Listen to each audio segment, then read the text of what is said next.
ବିଜେପିରେ ମିଶିଲେ ଥାଇଲୋ ଓ ଓଚିନ୍ଦା ପଞ୍ଚାୟତର ପୂର୍ବତନ ସମିତି ସଭ୍ୟ ଏବଂ ଶତାଧିକ କର୍ମୀ।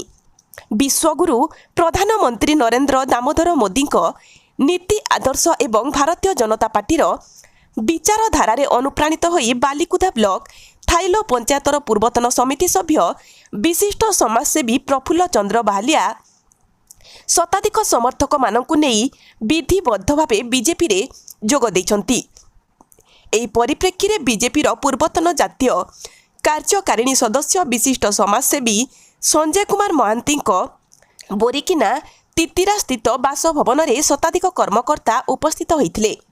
ଶ୍ରୀଯୁକ୍ତ ମହାନ୍ତି ପୁଷ୍ପଗୁଚ୍ଛ ଦଳୀୟ ଟୋପି ଦେଇ ସମସ୍ତ କର୍ମକର୍ତ୍ତାଙ୍କୁ ବିଧିବଦ୍ଧ ଭାବେ ବିଜେପିରେ ପ୍ରାଥମିକ ସଦସ୍ୟତା ଗ୍ରହଣ କରିଥିବା ବେଳେ ମାଛଗାଁ ଓଚିନ୍ଦାଠାରେ ଜିଲ୍ଲା ସଭାପତି ପ୍ରତାପ କୁମାର ମିଶ୍ର ଏବଂ ବରିଷ୍ଠ ବିଜେପି ନେତା ସଞ୍ଜୟ କୁମାର ମହାନ୍ତିଙ୍କ ଉପସ୍ଥିତିରେ ଶତାଧିକ ବିଭିନ୍ନ ଦଳର କର୍ମକର୍ତ୍ତା ବିଜେପିରେ ସାମିଲ ହୋଇଛନ୍ତି।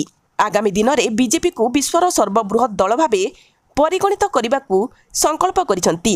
ଜଗତସିଂହପୁରରୁ ଜ୍ୟୋତିରଞ୍ଜନ ପରିଡ଼ାଙ୍କ ରିପୋର୍ଟ।